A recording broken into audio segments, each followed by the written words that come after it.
Hi Sangkay! For today's vlog po, gagawa po tayo ng tissue dispenser gamit ang patapong karton at basta mga marirecycle pang gamit. So, watch out po! So guys, mapapansin niyo yung box natin. Okay siya dito. Kasi ito siya, hayaan lang natin siyang open kasi dito natin ilalagay ang tissue.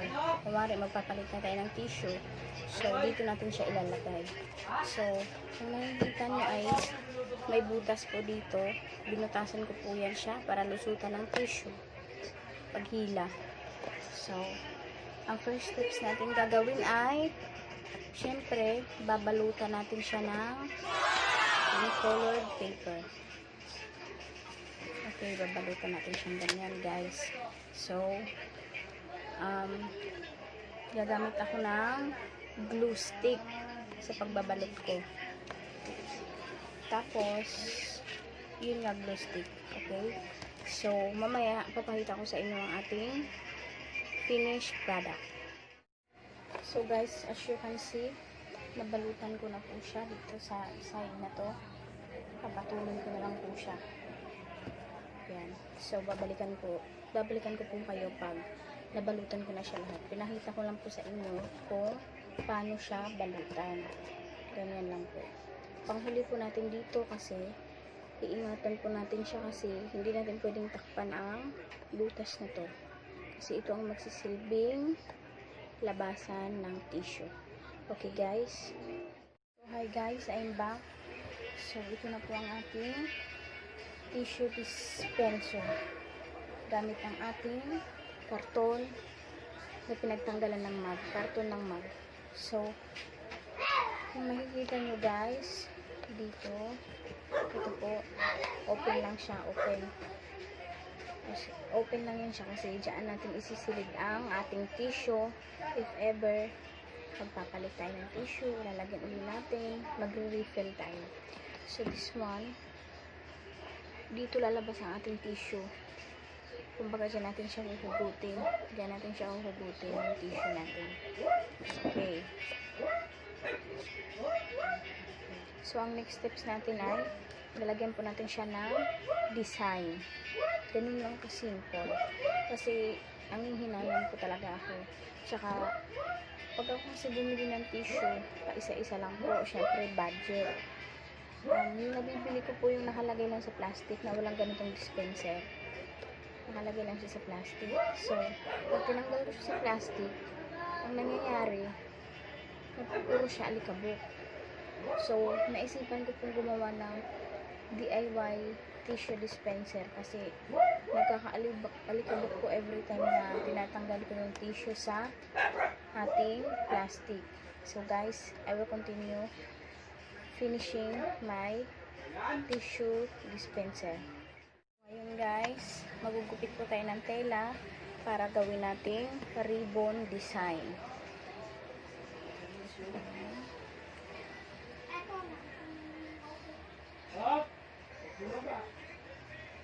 All you have to do is to cut. Just simple and easy lang po talaga.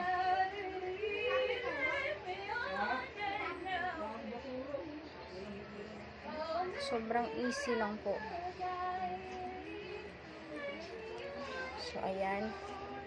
Meron na po tayo ditong tela. The next steps is nagawa na tayo ng ribbon. Like that lang po.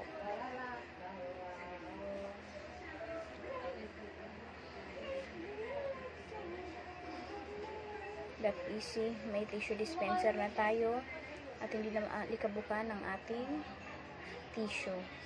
Kasi kaya ko po ito naisipan kasi nga every time na bibili ako ng tissue, ilalapag ko lang siya. And then, kasi tinanggal mo na siya sa balot, diba? Paggamit mo sa susunod, likabok na siya.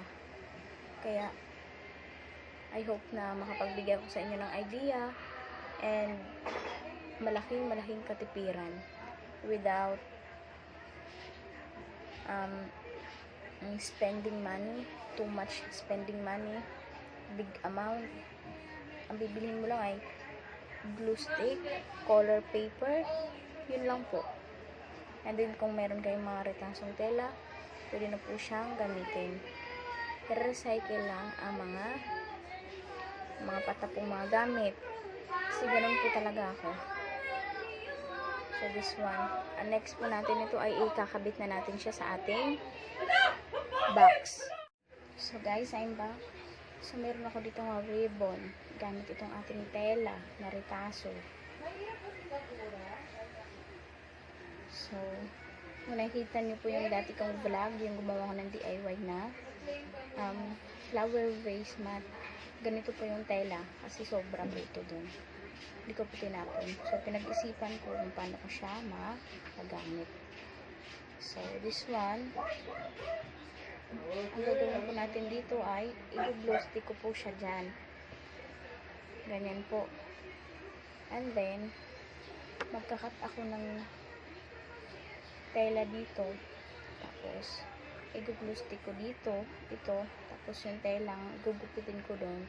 And then, wrap around here. Paikot. And then, pagdating dito, siya ang magsisilbing lock nito.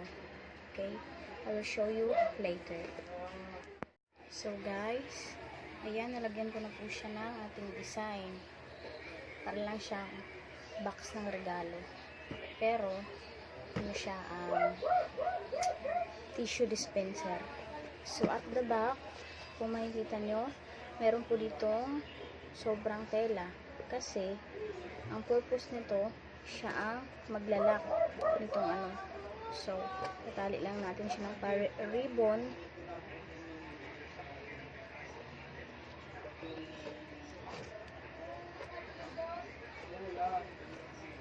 Ayan.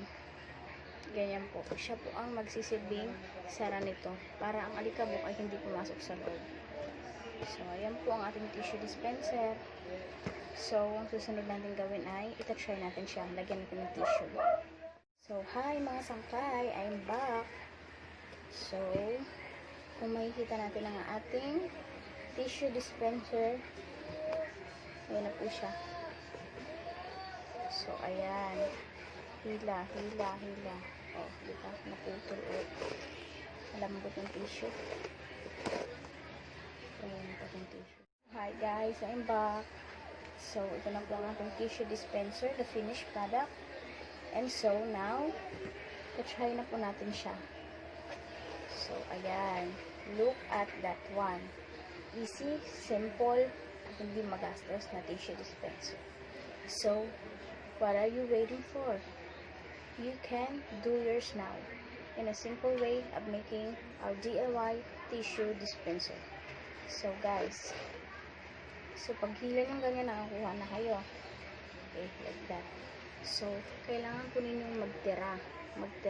Kasi yun din po ang guide nyo sa sunod ng paghila. Like this.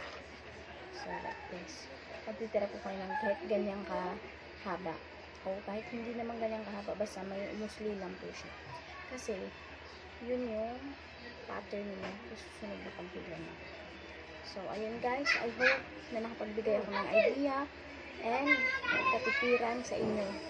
Kasi, kung ako din po, nagtitipid ako, kaya I always do a recycle. Tapos, kasi nanghihinayang talaga ako sa mga materials na ganito. Kasi, imbis na bumili ka, why not na maging practical? You have to use your mind and then your creativity. The imagination palawakin.